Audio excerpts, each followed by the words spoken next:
Pent house కిటికీ దగ్గరికి వెళ్ళాడతను. లోపల ఓ అమ్మాయి ఒక మామూలు డ్రెస్ వేసుకుని రింగు రింగుల జుట్టుని ముడివేయకుండా వదిలేసి టీవీలో వస్తున్న భరతనాట్యం వీడియో చూస్తూ ఇమిటేట్ చేయడానికి ట్రై చేస్తోంది. కానీ ఆమెకు రావడం లేదు. అలా చేస్తూ చేస్తూ వెనక్కి తిరిగింది. చూస్తే ఎదురుగా ఉన్నది దీప్తి. అది చూసిన సంజయ్ ఒక్కసారిగా షాక్ అయ్యాడు. అతన్ని చూడగానే ఆ అమ్మాయి ఉలిక్కిపడి కెవ్వున అరిచింది. సంజయ్ భయంతో పరిగెత్తాడు. అసలు ఆ గదిలో దీప్తి ఎందుకు బంధించబడింది? ఇతను అక్కడికి ఎందుకెళ్ళాడు? అతనికి ఆ ఇంటికి సంబంధం ఏంటి? అతను ఆ ఇంటికి శత్రువా మిత్రువా? ఆ అమ్మాయిని అతను ఏం చేశాడు? ఇవన్నీ ఇకపై కథలో తెలుసుకుందాం. భవానీ తక్కువ వయసులోనే ఒక పెద్ద ఇండస్ట్రియలిస్ట్గా పేరు పొందిన పవర్ఫుల్ లేడీ. ఆమె భర్త రాజారాం ఒక సాదాసీదా వ్యక్తి అయినా చాలా తెలివైనవాడు. భవానీ రాజారాం ఒకే కాలేజీలో చదువుకున్నారు. అతను ఆమె అంతస్తుకు తగినవాడు కాకపోయినా అతని తెలివితేటలు నచ్చి ఇష్టపడి పెళ్లి చేసుకుంటుంది. తనకి వారసత్వంగా వచ్చిన తండ్రి వ్యాపారాన్ని భర్తతో కలిసి విజయవంతంగా ముందుకు కొనసాగించింది. అనతి కాలంలోనే గొప్ప వ్యాపారవేత్తగా పేరు పొందింది. అంత గొప్ప తెలివితేటలు ఉన్న ఆమెకు ఓ బలహీనత కూడా ఉంది. అదే ఈ కథకి కీలకం. అది మనం చివర్లో తెలుసుకుందాం. భవానీ రాజారాంలకి 2 సంతానం. 2 ఆడపిల్లలే. కానీ ఆమె వారసురాలుగా పెరిగేది మాత్రం ఒక్కరే, దీప్తి. అప్పుడు దీప్తి వయసు 21 సంవత్సరాలు. ఒక పెద్ద యూనివర్సిటీలో MBA చేస్తుంది. దీప్తి చాలా అందంగా ఉంటుంది. తల్లిలాగే తెలివైనది కూడా. కానీ బాగా పొగరుబోతు. అవతలి వాళ్ళలో ఏదో ఒక ప్రత్యేకమైన గుణం లేనిదే ఎవరితోనూ స్నేహం చేయదు. తనకంటే తక్కువ స్థాయి వాళ్ళ మీద జాలి అస్సలుండదు. అలాంటి అమ్మాయితో స్నేహం చేయాల్సిన అవసరం పడింది సంజయ్ అనే ఒక 25 ఏళ్ల కుర్రాడికి. ఓ రోజు దీప్తి కాలేజ్కి వెళ్తున్నప్పుడు తన కారుకి అడ్డంగా నిలబడ్డాడు. ఆమె సడన్ బ్రేక్ వేసి కారు కంట్రోల్ చేసి అతని దగ్గరికొచ్చి గట్టిగా చెంప మీద కొడుతుంది. సంజయ్ తన కోపాన్ని కంట్రోల్ చేసుకొని తెలివిగా హ్యాండిల్ చేస్తాడు. చెంప మీద కొట్టే కంటే కారుతో గుద్దేయడం ఇంకా ఈజీ కదా మేడం. అసలెవర్రా నువ్వు నా కారు కింద పడ్డానికి రెడీ అయ్యావు?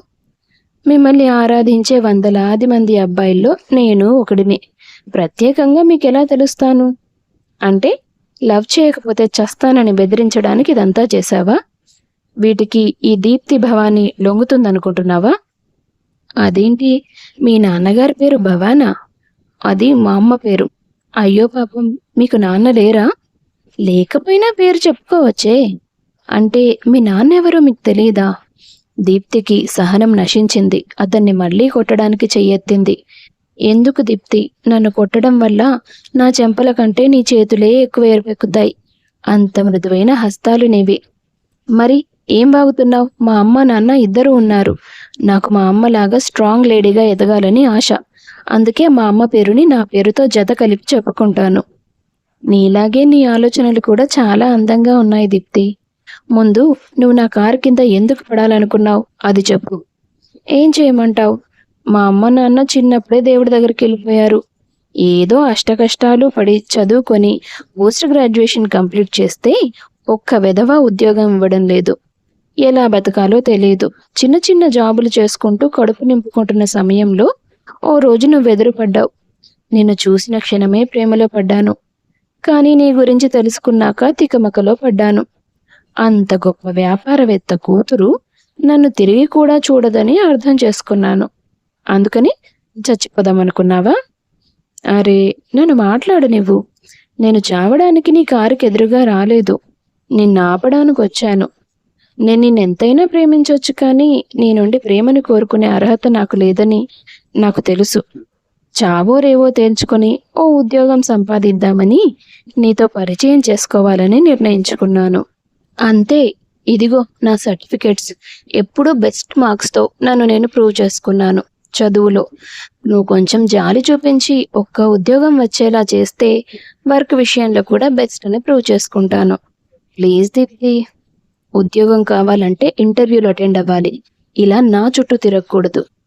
నీకు తెలియదు కానీ మీ కంపెనీలో ఎక్కువ రికమెండేషన్సే నడుస్తున్నాయి. 2 సార్లు ఇంటర్వ్యూకి వెళ్ళాను, కానీ రిజెక్ట్ చేశారు. కారణం ఏంటో చెప్పరు. ఇప్పుడున్న వాళ్ళంతా టాలెంటెడ్ అని అనుకుంటున్నావా ఏంటి? నేను నీ ప్రపోజల్కి ఒప్పుకోను. నీకు జాబ్ ఇప్పించాల్సిన అవసరం నాకు లేదు. అయితే ఆ కారుతో నన్ను గుద్దేసి వెళ్ళిపో. ప్రేమించిన అమ్మాయి చేతిలో ప్రాణాలు పోయాయని హాయిగా పైకెళ్ళిపోతాను. నేను నీ మీద పోలీస్ కంప్లైంట్ ఇస్తాను. ఇవ్వు. 4 రోజులు సెల్లో పెట్టి వదిలేస్తారు. మళ్ళీ వచ్చి నీ కారు కిందే పడతాను. ఛ! మీ లో క్లాస్ వాళ్ళంతా ఇలాగే డిస్గస్టింగ్గా ఉంటారు.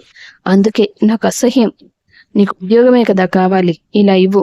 నీ ప్రొఫైల్ మా మమ్మీకి చూపిస్తాను. తను ఓకే అంటేనే నీకు జాబ్ వస్తుంది. Thank you Deepti. దీప్తి కాదు, దీప్తి మేడం అని పిలువు. అలాగే, మేడం అని ఏం కర్మ, ఏంజెల్ అని కూడా పిలుస్తాను. అక్కడితో వాళ్ళ సంభాషణ ముగిసింది. ఆ రోజు సాయంత్రం దీప్తి సంజయ్ ఫైల్ని వాళ్ళ అమ్మ ముందు పెట్టింది. ఏంటిది? ఈ ప్రొఫైల్ చూసి ఆ వ్యక్తి మన కంపెనీలో ఉద్యోగానికి పనికొస్తాడో లేదో చెప్పాలమ్మా. ప్రొఫైల్ చూస్తే సరిపోతుందా? ఇంటర్వ్యూ కూడా చేయాలిగా. మన కంపెనీలో ఇంటర్వ్యూస్ అన్నీ పాలిటిక్స్ మీద నడుస్తున్నాయని బయట రూమర్ ఉంది. వాట్? ఏమంటున్నావు బేబీ? అవును మమ్మీ, ఒక కామన్ మ్యాన్ చెప్తే కానీ నాకు తెలియలేదు. సరే, ముందు ఈ ప్రొఫైల్ చూడు. ఎవరిది ప్రొఫైల్? ఇంట్రెస్టింగ్గా ఉంది. వాడికి ఒక జాబ్ ఇవ్వాలమ్మా. ఏంటి, లవ్వా? హా? ఛీ, నేను అలాంటి లో క్లాస్ వాళ్ళని అస్సలు లవ్ చేయను. ఒకసారి రమ్మను, ఇంటర్వ్యూ చేసి ఫైనల్ చేస్తా. అలాగే. అలా కొద్ది రోజుల తర్వాత సంజయ్ భవానీ దగ్గరికి నేరుగా ఇంటర్వ్యూకి వెళ్తాడు. ఏంటి, మా కంపెనీలో రిక్రూటింగ్ గురించి బయట బ్యాడ్గా కామెంట్ చేస్తున్నావంట? మేడం, నాకు జరిగిన అన్యాయం నేను చెప్పుకున్నాను. నాకు ఈ కంపెనీలోనే పని చేయాలని ఎప్పటినుంచో కోరిక. కాబట్టే కదా మళ్ళీ మళ్ళీ అప్లై చేస్తున్నాను. ఎందుకు ఈ కంపెనీలోనే పనిచేయాలి? ఇంత రెప్యుటేషన్ ఉన్న కంపెనీలో పనిచేస్తే నా టాలెంట్ ఏంటనేది అందరికీ తెలుస్తుంది. కానీ నీ ప్రొఫైల్కి తగ్గ ఉద్యోగాలేవి ప్రస్తుతం ఖాళీగా లేవు మిస్టర్ సంజయ్. పర్వాలేదు మేడం, నేను వెయిట్ చేస్తాను. అప్పటి వరకు ఇక్కడ ఖాళీగా ఉన్న పోస్ట్ నాకు ఇప్పించండి. చూస్తుంటే చాలా తెలివైన వాళ్ళ కనిపిస్తున్నావు. పర్సనల్ అడ్వైజర్గా ఉద్యోగం ఇవ్వాలనుంది. బట్ దానికి ముందు నువ్వు నాకు పర్సనల్ అసిస్టెంట్గా 6 నెలలు పనిచేయాలి. ఆ తర్వాత బిజినెస్కి సంబంధించిన అడ్వైజెస్ ఇచ్చే ఛాన్స్ నీకు దొరుకుతుంది. నీ వల్ల కంపెనీ ఒక్క అడుగు ముందుకు వేసినా నువ్వు ఊహించలేని స్థాయిలో నిన్నుంచుతాను. భవానీ మాటలు విన్నాక సంజయ్ ఒక్కసారిగా మాయమైపోయాడు. అటు ఇటు చూస్తే భవానీ కార్ల దగ్గర ఉన్నాడు. మేడం, మీ పేరే కాదు, మీ మనసు కూడా దేవతతో సమానమే. ఉద్యోగం ఇస్తారనుకున్నాను, కానీ బంగారం లాంటి అవకాశం ఇస్తారనుకోలేదు. థ్యాంక్ యూ మేడం అంటూ కృతజ్ఞత చెప్పుకున్నాడు. ఆ రోజు నుండి భవానీకి పర్సనల్ అసిస్టెంట్గా ఉండడం మొదలుపెట్టాడు. కొద్ది రోజులు గడిచాయి. అతనికి భవానీ భర్త రాజారాం ఒక్కసారి కూడా తారసపడలేదు. ప్రతిసారి అడగాలనిపించేది, కానీ ధైర్యం చాలలేదు. కొంతకాలానికి భవానీకి సంజయ్ మీద నమ్మకం ఏర్పడింది. దాంతో ఆఫీస్ వరకే ఉంచకుండా ఇంటికి రావడానికి కూడా అనుమతించేది. ఆ ఇంట్లో భవానీ, దీప్తి, ఓ పని మనిషి, ఓ తోటమాలి, అంతే. ఇంకెవరూ కనబడేవారు కాదు. ఓ రోజు సంజయ్ ధైర్యం చేసి దీప్తిని అడిగాడు, ఈ ఇంటి గోడల మీద ఉన్న ఫోటోల్లో గాని ఇంట్లో గాని మీ నాన్న ఎందుకు కనబడరు? ఏయ్, నువ్వు జస్ట్ పర్సనల్ అసిస్టెంట్వి. మా మమ్మీ చెప్పింది చెయ్యి. ఎక్స్ట్రాలు చెయ్యకు. ఎక్స్ట్రా మ్యాటర్స్ తెలుసుకోకు. నీకు అనవసరం అని బదులిచ్చి ఆమె బయటికి వెళ్ళిపోయింది. దీనికి ఒళ్ళంతా పొగరే అని తిట్టుకొని సైలెంట్గా హాల్లో కూర్చున్నాడు అతను. అప్పుడే భవానీ వచ్చింది. లేచి నిలబడ్డాడు. సంజయ్, నేను హాఫ్ అన్ అవర్లో వస్తాను. ఇక్కడ వెయిట్ చేస్తావా? నీకేదైనా ఇబ్బంది ఉంటే ఆఫీస్కి వెళ్ళిపో. మీ ఇష్టం మేడం. వెళ్ళమంటే వెళ్తాను, ఉండమంటే ఉంటాను. నేను పక్కనే ఉన్న మా ఫ్రెండ్ వాళ్ళ ఇంటికి వెళ్ళాలి. అర్జెంట్, చిన్న ఫంక్షన్. పిఏతో సహా వెళ్తే బాగుండదు. ఒక హాఫ్ అన్ అవర్ పడుతుంది. హాల్లో కూర్చో లేదా వరండాలో. ఓకే అని చెప్పి ఆమె వెళ్ళిపోయింది.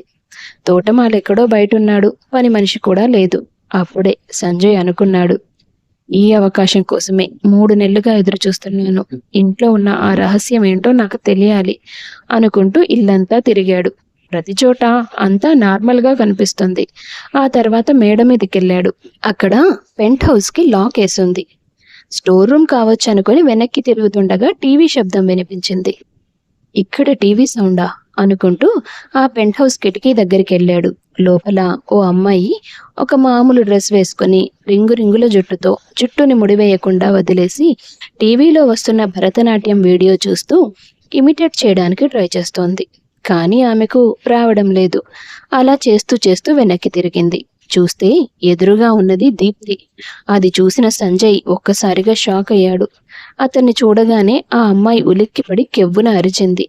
సంజయ్ భయంతో కిందికి పరిగెత్తాడు. వరండాలోకి వెళ్ళాడు. దీప్తి ఇందాకే నా కళ్ళ ముందే బయటికెళ్ళింది కదా. అయినా దీప్తికి చాలా సిల్కీ హెయిర్ ఉంది. ఇంతలో రింగుల జుట్టుగా ఎలా మారింది? ఓకే, హెయిర్ స్ట్రైట్నింగ్ చేసుకుంటుందేమో అనుకుందాం. ఇంత తక్కువ గ్యాప్లో నాకు అస్సలు కనబడకుండా పైకెలా వెళ్ళింది? మరో దారేదైనా ఉందా అంటూ ఇంటి చుట్టూ తిరిగాడు. లేదు, ఆ అమ్మాయి లోపల ఉంటే బయట తాళం వేసుంది. తనకి తాను తాళం వేసుకోలేదు కదా. నేను వెతుకుతున్న రహస్యానికి ఆ గదికి ఏమైనా సంబంధం ఉందా అనుకుని మళ్ళీ మేడ మీదకెళ్ళాడు. ఆ అమ్మాయి కోసం గదిలో చూశాడు. ఆమె భయంగా తలుపు చాటున ఒక మూలకి నక్కి ఉంది. ఏదో ఉందనుకున్న అతను కిచెన్లోకి వెళ్ళి కాస్త భోజనం ప్లేట్లో వడ్డించుకుని తిరిగి పెంట్ హౌస్కొచ్చాడు. భయపడొద్దు దీప్తి, నేను సంజుని.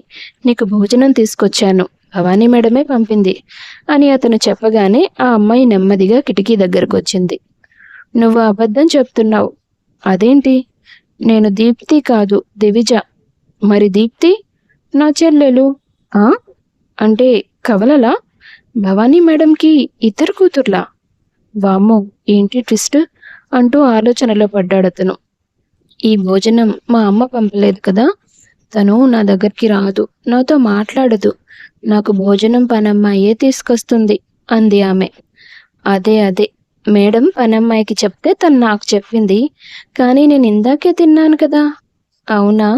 ఒక్కటి కూడా మ్యాచ్ అవ్వట్లేదు. ఏంటో కర్మ అనుకొని తనను తాను తిట్టుకున్నాడు సంజు. సరే, అవన్నీ ఓకే, కానీ నువ్వు నన్ను చూసి భయపడొద్దు. నేను భవానీ మేడం దగ్గర పని చేస్తాను. ఏం పని? పిఏగా చేస్తాను. పిఏ అంటే ఏంటి? ఏంటి అమ్మాయి ఇలా ఉంది? అదేంటి, నువ్వు చదువుకోలేదా? లేదు. అసలు నువ్వు ఈ గదిలో ఎందుకున్నావు? బయట తాళం ఎందుకు వేసుంది? నాకు పిచ్చి కదా. పిచ్చి నీకా? ఎవరు చెప్పారలా? అమ్మ చెప్పిందంట. ఆ కన్న తల్లి కూతురు మీద పిచ్చిదని ముద్ర వేసి ఇక్కడ బంధించిందా? ఏంటి కన్ఫ్యూజన్? నీకెలాంటి పిచ్చి లేదు. మాలాగే ఉన్నావు, మాలాగే మాట్లాడుతున్నావు. వేరే ఏదో కారణం ఉంది, అందుకే నేను ఇక్కడ బంధించారు. నీతో ఎవరూ మాట్లాడరంటున్నావు. మరి నువ్వు బాగానే మాట్లాడుతున్నావే. టీవీ ఉంది కదా, నేను చూస్తాను. నీ మీద ప్రేమను ఇలా చూపిస్తోందన్నమాట మీ అమ్మ. ఆమెలో ఉన్న రాక్షసత్వం అమ్మతనాన్ని కూడా చంపేసేంత గొప్పదన్నమాట. నాకు అర్థం కాలేదు సంజు. సరే, నేనొచ్చానని ఎవరికి చెప్పొద్దు. ప్రామిస్ చెయ్యి. ఎందుకు? అప్పుడు నాకు కూడా పిచ్చి అంటారు, నీలాగే బంధిస్తారు. అమ్మో వద్దు. నువ్వు కూడా నాలాగా ఎక్కడికి వెళ్లకుండా ఒక్క గదిలోనే ఉండిపోవడం నాకు ఇష్టం లేదు. నాతో ఫ్రెండ్షిప్ చేస్తావా? ఖచ్చితంగా అంటూ ఆమెకు షేక్ హ్యాండ్ ఇచ్చాడు అతను. ఆ తర్వాత ఏమీ జరగనట్టు మళ్ళీ వెళ్ళి హాల్లో కూర్చున్నాడు. 5 నిమిషాల్లో భవానీ అక్కడికి వచ్చింది. సరాసరి సీసీటీవీ రూమ్కి వెళ్ళింది. కానీ ఆమెకు గత 2 రోజులుగా ఇంటి చుట్టూ ఉన్న కెమెరాలు పనిచేయలేదని రికార్డు చూసి అర్థమైంది. నిజానికి డేటా మొత్తం కాసేపటి క్రితమే డిలీట్ చేస్తాడు సంజయ్. నాకు తెలుసు భవానీ మేడం, ఇంట్లో నేనేం చేశానని మీకు అనుమానం వస్తుందని. నీకంటే 2 అడుగులు ముందు ఆలోచించకపోతే నీ దగ్గర ఎలా పనిచేస్తాను అని గర్వంగా అనుకున్నాడతను. సంజయ్, మేడం చెప్పండి, బయలుదేరదామా? అది సీసీ కెమెరాలు పనిచేయడం లేదు. టెక్నీషియన్స్కి ఇన్ఫర్మేషన్ ఇవ్వు. Okay madam. ఆ రోజు సాయంత్రం సంజయ్ ఇంటికి వెళ్ళిపోయాక అతను ఎంత ప్రయత్నించినా రాత్రంతా నిద్రపట్టలేదు. ఆమెనలా బంధించినందుకు చాలా బాధపడ్డాడు. అలా ఆలోచిస్తూ నిద్రపోయే ప్రయత్నం చేస్తున్నా కళ్ళ ముందు దివిజ మాత్రమే కనిపిస్తోంది. దీప్తి, దివిజ ఒకలాగే ఉన్నారు. కానీ వాళ్ళిద్దరిలో ఎంత తేడా! దీప్తికి అదృష్టం వరించింది. దివిజ మీద పిచ్చిదని ముద్ర పడింది. అయినా అది ప్రపంచానికి కూడా తెలియదు, తనకి మాత్రమే తెలుసు. తనకిద్దరు కూతుర్లున్నారని ప్రపంచానికి తెలిస్తే ప్రాబ్లం ఏమవుతుంది అని ఆలోచిస్తూ ఎప్పటికో నిద్రపోయాడతను. భవానీ పిలుపు కంటే ముందు ఆమె ముందు ప్రత్యక్షమయ్యేవాడు సంజయ్. ఆర్డర్ వేసిన క్షణాల్లోనే చెప్పిన పని పూర్తి చేసేవాడు. అంత అలర్ట్గా ఉండే అతని డెడికేషన్ చూసి, అతని సిన్సియారిటీ చూసి భవానీ అతనికి ఒక అవకాశం ఇవ్వాలనుకుంది. బిజినెస్కి సంబంధించిన ముఖ్యమైన విషయాలు అతనితో షేర్ చేసుకొని సలహా అడిగేది. ఇంత అనుభవం ఉన్న నేను నిన్ను సలహా అడుగుతున్నానేంటని అనుకుంటున్నావా? లేదు మేడం, ఈ జనరేషన్లో యూత్ ఎలా ఆలోచిస్తుందో మా వయసు వాళ్ళకి బెటర్గా తెలుస్తుందని మీరు అనుకుంటున్నారు. కాబట్టి నా సలహా మీకు ఉపయోగపడొచ్చని నమ్ముతున్నారు. సంజు, నువ్వు నన్నెప్పుడూ డిసప్పాయింట్ చేయవు. నేను చెప్పకుండానే అన్నీ అర్థం చేసుకుంటావు. అన్నిటికీ మించి నీలో నాకు నచ్చిందేంటో తెలుసా? నా ఫ్యామిలీ గురించి తెలుసుకోవాలని చాలామంది ఇంట్రెస్ట్ చూపిస్తారు. కానీ ఒక్కసారి కూడా నా భర్త గురించి కానీ కుటుంబం గురించి కానీ నువ్వు వివరాలు అడగలేదు. నా వర్క్ షెడ్యూల్లో ఆ అంశం లేనే లేదు కదా మేడం. చెప్పాల్సిన అవసరం మీకుండి చెప్పినప్పుడు అప్పుడు నేను వింటాను. నేను చేయగలిగేది ఏదైనా ఉందని ఆర్డర్ వేస్తే అది చేస్తాను. Very good. ఒకప్పుడు మీ బాస్ నేను కాదులే, నా భర్త రాజారాం నీలాగే షార్ప్గా ఉండేవాడు. ఆ క్వాలిటీస్ నచ్చే నా స్థాయి కాకపోయినా పెళ్లి చేసుకున్నాను. కానీ తర్వాత మాకు అభిప్రాయ భేదాలు వచ్చాయి. ఒక విషయంలో సీరియస్ ఫైట్ జరిగింది. ఇద్దరం ఎవరి ఆలోచన మీద వాళ్ళు నిలబడాలని నిర్ణయించుకున్నాం. ఆయన వెళ్ళిపోయారు. ఆయనకి అవకాశం ఇచ్చి తప్పు చేశానా అని నాకు అనిపించే పరిస్థితి తెచ్చారు. ఆయన తర్వాత నా బిజినెస్ కోసం మళ్ళీ నాకు నమ్మకమైన వ్యక్తిగా అనిపించింది నువ్వే. నువ్వు కూడా ఏదో ఒక రోజు లేదు మేడం, ఈ సంజయ్ ప్రాణం పోయినా మీ చాయిస్ తప్పు అని అనిపించేలా చేయడు. ఓకే ఓకే, అయితే నువ్వు మా దీప్తిని పెళ్లి చేసుకుంటావా? మేడం, నో ఇప్పుడే కాదు. తను చదువు పూర్తి కావాలి. నా పక్కన ఓ సీటు వేసి తనని కూర్చోబెట్టాలి. అప్పుడు తనకి రైట్ హ్యాండ్గా నువ్వు ఉండాలి. టైం ఉంది కదా మేడం.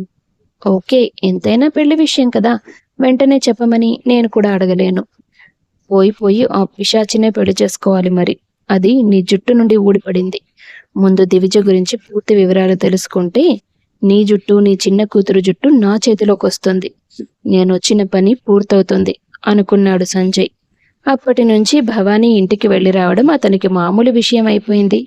తల్లి అతని గురించి గొప్పగా చెప్తూ ఉండడం వల్ల దీప్తికి కూడా సంజయ్ మీద అభిప్రాయం మారింది. ఓ రోజు అతను వాళ్ళందరి కళ్ళు కప్పి దివిజ దగ్గరికి వెళ్ళాలని ఆలోచిస్తున్నప్పుడు అతనికి దీప్తి ఎదురుపడింది. నల్లపిల్లిలాగా ఇది ఎదురుపడిందేంటో, ఇప్పుడు ఏం బాగుతుందో. ఏంటి సంజు, ఎంతసేపైంది వచ్చి? ఎవరిని? నన్నే. నిన్నే కదా. సంజు, అది కూడా నన్నే? నిన్నే. మీకో దండం మేడం, ఎప్పుడెలా మాట్లాడతారో తెలియడం లేదు అంటూ అమాయకత్వం నటించాడు అతను. దీప్తి ముసిముసిగా నవ్వుకొని అక్కడి నుంచి వెళ్ళిపోయింది. ఏమైంది దీనికి? గాలేదో సోకినట్టుగా ఉంది. ముందు నా దేవత దగ్గరికి వెళ్లే మార్గం ఏదైనా చూడాలి. ఇది దయ్యం సరే, దివిజని దేవతతో పోల్చడం కూడా ఓకే. నా దేవత అన్నానేంటి? ఒరే సంజు, దివిజని లైక్ చేస్తున్నావా? పగ కోసం వచ్చావు? ప్రేమకుడు అయిపోయావా? కానీ దివిజ కూడా ఈ ఇంటి కూతురేగా. నా మీద ఇష్టం ఉన్నా కూడా నా గురించి తెలిస్తే? ఏం కాదురేరా, ఇన్నేళ్లుగా వీళ్ళు బంధించి పెట్టినందుకు తనకు మాత్రం కోపం లేదా? లేకపోయినా సరే నువ్వు కోపం పుట్టించు. నీ దేవతని ఎగరేసుకొని వెళ్ళిపో. తనకి విముక్తి, నీకు ప్రేమ రెండూ దొరుకుతాయి అని ఎంతో సంబరంగా తన కోసం వెళ్ళడానికి మార్గాలు చూశాడు. అప్పుడే భవానీ అక్కడికి వచ్చింది. ఇవాళ ఆఫీస్కి వెళ్ళడానికి ఒక అరగంట లేట్ అవుతుంది సంజు. ఏ మేడం, మార్నింగ్ మెలకువ రాలేదు, యోగా చేయలేదు. ఒక్కరోజు యోగా మిస్ చేసినా నాకు ఆ రోజంతా డల్గా ఉంటుంది. నాకు అర్థమైంది మేడం, మీ బ్యూటీ రహస్యం అదే కదా. అరగంట ఏమిటి, 2 గంటలు చేయండి. మీ అందాన్ని ఇంకా పెంచుకోండి. చూసిన వాళ్ళు ఎవరైనా సరే మా భవానీ మేడంలా ఉండాలనుకోవాలి. సరే సరే, నేను వరండాలో యోగా చేస్తాను, ఇక్కడే వెయిట్ చేయి. అలాగే మేడం అని చెప్పి ఆమెను వెళ్ళనిచ్చి మేడ మీద ఉన్న సీసీటీవీ కెమెరాలో తాను పడకుండా ఉండడం కోసం కావలసిన జాగ్రత్తలు తీసుకొని మొత్తానికి దివిజను మళ్ళీ కలిశాడు. హాయ్ దివిజ. సంజు, ఎందుకు రాలేదు ఇన్ని రోజులు? మనం ఫ్రెండ్స్ అన్నావుగా. మీ మమ్మీ ఉంది కదా, ఆ రాక్షసి రానివ్వలేదు. అమ్మని ఏమీ అనొద్దు సంజు. సరేలే, నీకోసం నేను కొన్ని తీసుకొచ్చాను. ఏంటి? ఇదిగో పువ్వులు. నీ జుట్టు నీట్గా దువ్వి జడవేయమని పనమ్మాయికి చెప్పు. తను వెళ్ళిపోయాక ఈ పువ్వులు పెట్టుకో, చాలా అందంగా కనిపిస్తావు. ఇంకొకటి కూడా తీసుకొచ్చాను, తీసుకో. ఇది తెలీదా నీకు? చాక్లెట్, చాలా బాగుంటుంది, తిను అంటూ కవర్ చింపి కొద్దిగా చాక్లెట్ తుంచి ఆమెకు తినిపించాడు. ఎలా ఉంది? ఇలాంటిది నేను ఎప్పుడూ తినలేదు, తియ్యగా ఉంది. ఆమె అలా చెప్పగానే సంజు కోపం రెట్టింపైంది. కూతురికి చాక్లెట్ రుచి కూడా తెలియకుండా పెంచిందా? తన్ని ఈరోజు చంపేస్తాను అని ఆవేశపడ్డాడు. అతన్ని భయంగా చూస్తున్న దివిజ కళ్ళను చూసేసరికి మళ్ళీ చల్లబడి, ఏం లేదులే, ఊరికే సరదాగా చేశాను. మరి నేను పువ్వులు పట్టుకోవడం నువ్వు చూడవా? చూడాలనుంది, కానీ ఎలా చూడను? నువ్వే జడవేయ్ అంటూ దువ్వెన అతని చేతికిచ్చిందామె. అతనికి చాలా ఆనందంగా అనిపించింది. కిటికీలోంచి చేతులు పెట్టి నెమ్మదిగా తనకి జడ వేయడానికి ప్రయత్నించాడు. అంత బాగా రాకపోయినా పూర్తి చేశాడు. అతను తెచ్చిన పువ్వుల్ని ఆమె తలలో పెట్టాడు. బావుందా అంటూ ఇష్టంగా అడిగిందామె. దేవతలా ఉన్నావే అంటూ మురిసిపోయాడు సంజయ్. దివిజ, నీకొక విషయం చెప్పాలి, చాలా ముఖ్యమైన విషయం. ఏంటి? నాకు నువ్వంటే చాలా ఇష్టం. నాకు కూడా ఇష్టం. అలా కాదు, నేను నిన్ను పిచ్చిగా ప్రేమిస్తున్నాను. పెళ్లి చేసుకుంటాను. పెళ్ళా? అవును, పెళ్ళే. చేసుకొని ఇక్కడి నుంచి తీసుకెళ్ళిపోతాను. ఇప్పుడా? ఇప్పుడు కాదులే, ఆ రాక్షసి చూస్తే ప్రాబ్లం అవుతుంది తర్వాత. సంజు, నాకొక చిన్న కోరికుంది, తీరుస్తావా? ఏంటది? బయటికి ఎక్కడికైనా తీసుకెళ్ళమంటావా? మరి? అమ్మని చూడాలనుంది. ఎప్పుడో చిన్నప్పుడు చూశాను, తనని నేరుగా చూడాలి. అమ్మ మాట్లాడడం చూడాలి, అమ్మ నవ్వుతుంటే చూడాలి. ఎదురుపడను, దూరంగానే చూస్తాను. నేను ఇలా బంధించేసిన మీ అమ్మ మీద ఎందుకే అంత ప్రేమ? అమ్మ కదా, అందుకే. ఏర్పాటు చేస్తాను, వెళ్ళొస్తాను. ఇదిగో, ఈ ఫోన్ నీ దగ్గర పెట్టుకో, నేను ఫోన్ చేస్తాను. అప్పుడు ఈ గ్రీన్ కలర్ బటన్ నొక్కితే నువ్వు నాతో మాట్లాడొచ్చు. సరే. ఇవన్నీ తెలుసా నీకు? టీవీలో చూశాను. పిచ్చిదానా, టీవీయే ప్రపంచం అయిపోయింది నీకు. సరే, బాయ్ అంటూ ఆమె మొహాన్ని తన చేతుల్లోకి తీసుకొని నుదుటిపై ముద్దు పెట్టి అక్కడి నుంచి వచ్చేశాడు సంజయ్. దివిజ మనస్సు ఉప్పొంగిపోయింది. మొదటిసారి ఆమె ప్రేమ అనే అనుభూతిని రుచి చూసింది. అప్పటి నుంచి అతనే లోకంగా బ్రతకడం మొదలుపెట్టింది. మరుసటి రోజు ఎలాగోలా నకిలీ తాళాలు సంపాదించి దివిజ గది తలుపులు తెరిచి ఆమెను బయటకు తీసుకొచ్చాడు అతను. మేడ మీద నుంచి కింద వరండాలో కూర్చొని కాఫీ తాగుతూ మాట్లాడుతున్న భవానీను ఆమెకు చూపించాడు. తల్లిని నేరుగా చూడడంతో దివిజ ఎంతో ఎగ్జైట్ అయ్యింది. కాసేపు గంతులు వేసింది. ఆమె సంతోషాన్ని చూసి సంజయ్ మురిసిపోయాడు. ఆ తర్వాత ఇద్దరూ మళ్ళీ పెంట్ హౌస్లోకి వెళ్ళిపోయారు. దివిజ అతన్ని గట్టిగా హత్తుకొని కృతజ్ఞతలు చెప్పుకుంది. కన్నీళ్లు పెట్టుకుంది. అతను ఆమె కన్నీళ్లు తుడిచి, త్వరలోనే ఈ పంజరం నుండి నీకు విముక్తి దొరికేలా చేస్తాను, ప్రామిస్ అంటూ మాట ఇచ్చి అక్కడి నుంచి బయటికి వెళ్ళాడు. తన ఇంటికి వెళ్ళిన తర్వాత, ఏంట్రా సంజు, నువ్వు ఆ భవానీ దగ్గర ఉద్యోగంలో చేరి 8 నెలలు అయింది. మరి ఇప్పటి వరకు ఏం చేస్తున్నావు? నేనే పని మీద వెళ్ళానో అది ఎప్పుడో పూర్తయిపోయింది నాన్న. ఆ భవానీ దాస్తున్న రహస్యం మరేదో కాదు. ఆమె తన సొంత కూతుర్ని ఒక గదిలో బంధించి పెట్టింది. అదేంటి, తన కూతురు ఏదో యూనివర్సిటీలో చదువుతోందన్నా? తను రెండో అమ్మాయి. అంటే 2 కూతుర్లా? ఈ విషయం నా ఎంక్వైరీలో తెలియలేదే. తన కూతుర్ని తనే ఎందుకు బంధించింది? అదే రేపు భవానీ నోటితోనే చెప్పించబోతున్నాను. నెక్స్ట్ మినిట్లోనే మీడియా ముందు విషయం బయటపెట్టి అందరిలో తన బరువు తీసి ఒకప్పుడు తను నీకు చేసిన దానికంటే పెద్ద అవమానం తనకి జరిగేలా చేస్తాను అంటూ తండ్రి ముందు శపథం చేశాడు సంజయ్. మరుసటి రోజు దీప్తి కనబడకుండా పోయింది. కూతురు కనిపించట్లేదనే వార్తని రాజారాంకి తెలిసేలా చేశాడు సంజయ్. అతను పరుగు పరుగున వచ్చాడు.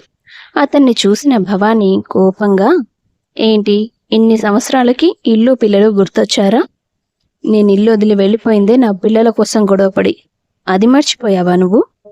సంజయ్ వాళ్ళ మాటల్ని చాటుగా వింటున్నాడు, వీడియో తీస్తున్నాడు.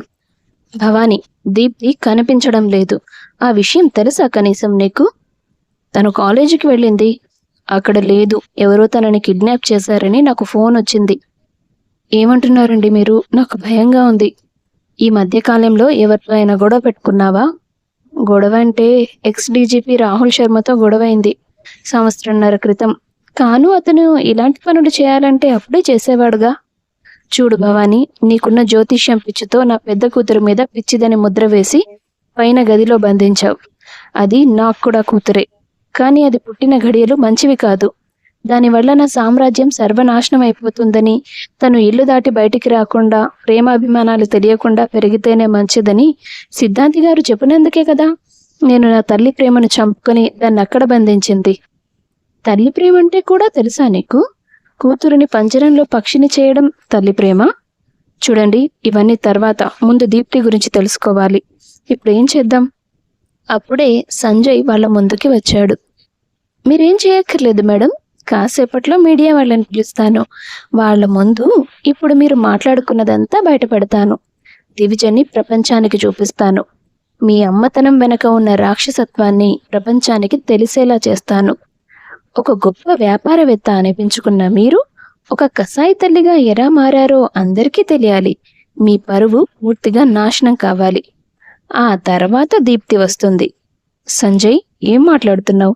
అంటే దీప్తిని నువ్వు కిడ్నాప్ చేశావా? నువ్వు కూడా ఈ మనిషిలాగే నాకు వెన్నుపోటు పొడిచావా? ఇందాక మీరు మాట్లాడుకున్న దాంట్లో రాజారాం సార్ మిమ్మల్ని వెన్నుపోటు పొడిచినట్టు ఎక్కడా లేదు మేడం. మీరే ఒక అమాయకురాలికి ప్రపంచం తెలియకుండా, కన్నవాళ్ల ప్రేమలో ఆప్యాయతలో ఆనందంగా పెరగకుండా సంకెళ్ళు వేశారు. ఒక తండ్రిగా అది ఆయన ప్రశ్నిస్తే తప్ప? ఇలాగే ఈ మూర్ఖత్వంతోనే ఆ రోజు పూర్తి డిపార్ట్మెంట్ చూస్తున్నప్పుడు మీరు మా నాన్నగారిని అవమానించారు. లంచం తీసుకున్నాడని నింద వేసి ఆయన పరువు పోయేలా చేశారు. దాంతో ఆయన రిజైన్ చేయాల్సి వచ్చింది. కొడుగ్గా ఆయన పగని పంచుకొని మిమ్మల్ని దెబ్బ కొట్టడానికే నేను మీ దగ్గర ఉద్యోగం కోసం జాయిన్ అయ్యాను. సంజయ్ మాటలు విన్నాక భవానీ కోపంగా అతని చెంప మీద కొట్టింది. మీ నాన్నేమి ధర్మాత్ముడు కాదు. అతను లంచం తీసుకున్న మాట 100కి 100% నిజం. మా ఆఫీస్లో కొన్ని సీక్రెట్ కెమెరాస్ పెట్టి వ్యాపారానికి సంబంధించిన రహస్యాలు తెలుసుకొని బ్లాక్మెయిల్ చేశాడు. అడిగినంత డబ్బు ఇచ్చిన తర్వాత కూడా మళ్ళీ డిమాండ్ చేశాడు. అందుకే నేను లొంగకుండా ఎదురు తిరిగి విషయం అందరి ముందు బయట పెట్టాను. కానీ నువ్వు నా కూతురి ప్రాణాల మీదకి తీసుకొస్తావా? ఈ విషయం గురించి నాకు కూడా తెలిసింది సంజయ్. భవానీకి ఉన్న జ్యోతిష్యం పిచ్చి కారణంగా దివిజ జీవితం పాడైందనేది నిజం. కానీ మరే విషయంలోని భవానీ వ్యక్తిత్వాన్ని మనం తప్పు పట్టలేం. ముఖ్యంగా మీ నాన్న చేసింది తప్పు. రాజారాం మాటలు విన్న తర్వాత సంజయ్కి తన తప్పు తెలిసొచ్చింది. దీప్తి తిరిగి ఇంటికొచ్చేలా చేశాడు. దీప్తికి సారీ చెప్పాడు. నువ్వు ఒక అపార్థం కారణంగా ఇవన్నీ చేశావు. కానీ వ్యక్తిగతంగా నువ్వు మంచివాడివి, తెలివైన వాడివి. అది నేను కూడా గమనించాను. నేను కిడ్నాప్ అయ్యానని భయపడే పరిస్థితులేవీ నువ్వు నా చుట్టూ ఉంచలేదు. అందుకే నేను ఒక నిర్ణయం తీసుకున్నాను. కొద్ది రోజులుగా నేను నిన్ను ఇష్టపడుతూ వచ్చాను. ఇప్పుడు అది మరింత బలంగా మారింది. తప్పు మీ నాన్నదని తెలిసిన తర్వాత నువ్వు మా మీదున్న కోపాన్ని చంపుకున్నావు. అంత మంచి వ్యక్తిత్వం ఉన్న నిన్ను నేను వదులుకోను. I love you Sanjay. Sorry Deepti, నాకు నువ్వంటే ఇష్టం లేదు. అదేంటి సంజు, ఆ రోజు కారు ముందు నిలబడి నేనంటే నీకు చాలా ఇష్టం అని చెప్పావు. అదంతా అబద్ధం. నీ దృష్టిలో పడ్డానికి ఒక చిన్న డ్రామా చేశాను. నా ప్రయత్నం ఫలించింది. నాకు నీ మీద ఎలాంటి ప్రేమ లేదు. అప్పుడు లేకపోతే ఏంటి? ఇప్పుడు మనం పెళ్లి చేసుకుందాం. పెళ్లి తర్వాత ప్రేమించవచ్చు కదా అని దీప్తి అడిగాక భవానీ రాజారాం కూడా దీప్తి కోరికలో న్యాయం ఉంది కదా సంజయ్, ఎందుకు కాదంటున్నావు? మా నాన్న విషయంలో మీ తప్పు లేదని నాకు తెలిసింది, అంతే. కానీ దివిజ విషయంలో మీ అందరి తప్పు ఉంది. నాకు దివిజ అంటే ప్రాణం. మేము ఒకరు లేకుండా ఒకరం బ్రతికే సమస్యే లేదు. మీరెలాగో తనని సమస్య అనుకున్నారు కదా. నేను తనని నాతో పాటు తీసుకెళ్ళిపోతాను. పెళ్లి చేసుకుంటాను. బంగారం లాంటి భవిష్యత్తు ఇస్తాను. స్వేచ్ఛని, స్వతంత్రాన్ని, అన్నింటినీ మించి మీరివ్వలేకపోయిన ప్రేమనిస్తాను. తన విషయంలో మిమ్మల్ని నేను చచ్చే వరకు క్షమించేదే లేదు అంటూ కోపంగా మేడ మీదికి వెళ్ళి తాళం పగలగొట్టి దివిజని బయటికి తీసుకొచ్చి ఇంట్లో వాళ్ల ముందు నిలబెట్టాడు. కన్నవాళ్ళని చూడగానే దివిజ చాలా ఎమోషనల్ అయింది. తల్లిని, తండ్రిని, చెల్లిని హత్తుకొని తన దుఃఖం తీరేదాకా కన్నీళ్లు పెట్టుకుంది. ఆ తర్వాత సంజయ్ దివిజ చేయి పట్టుకొని తనతో పాటు తీసుకెళ్లిపోయాడు. రాజారాంకి ఆశ్చర్యంగా అనిపించింది. ఈ రోజు ఎలా స్వేచ్ఛనిచ్చావు నువ్వు తనకి? ఆపేసి మళ్ళీ బంధించేస్తావనుకున్నానే. తన గదిలో బంధించాక ఒక్కసారి కూడా నేను చూడ్డానికి వెళ్ళలేదండి. దాని కన్నీళ్లు చూడలేదు, దాని నవ్వు చూడలేదు. ఈరోజు నా బిడ్డ నా గుండెలకు హత్తుకొని ఏడుస్తుంటే నా కన్న పేగుకి ఆ దుఃఖం తెలిసింది.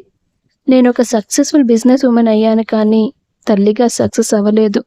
నా పేరు కాపాడుకోవడానికి నా బిడ్డను ఇన్నాళ్ళు ఒక ఖైదీని చేశాను. ఆ జాతకం నిజమైనా కాకపోయినా నేనేమైపోయినా సరే దివిజ సంతోషంగా బ్రతకాలండి. తనకి సంజు అంటే ఇష్టమని అర్థమైంది కదా, అందుకే తీసుకెళ్ళనిచ్చాను. మీడియాకి భయపడి కాదు. చాలా సంవత్సరాల తర్వాత భార్య ఆలోచన మారేసరికి రాజారాం మనసు కరిగింది. ఈసారి ఆమెను వదిలి వెళ్ళలేదు, ఆమెతోనే ఉండిపోయాడు. సంజయ్ దివిజను ఒక కొత్త ప్రపంచంలోకి తీసుకెళ్లాడు. ఆమెకు ప్రతిదీ వింతే, ప్రతిదీ కొత్తే. భర్త సావాసంలో ఆమె లోకంలో ఉన్న ఆనందమంతా అనుభవించింది.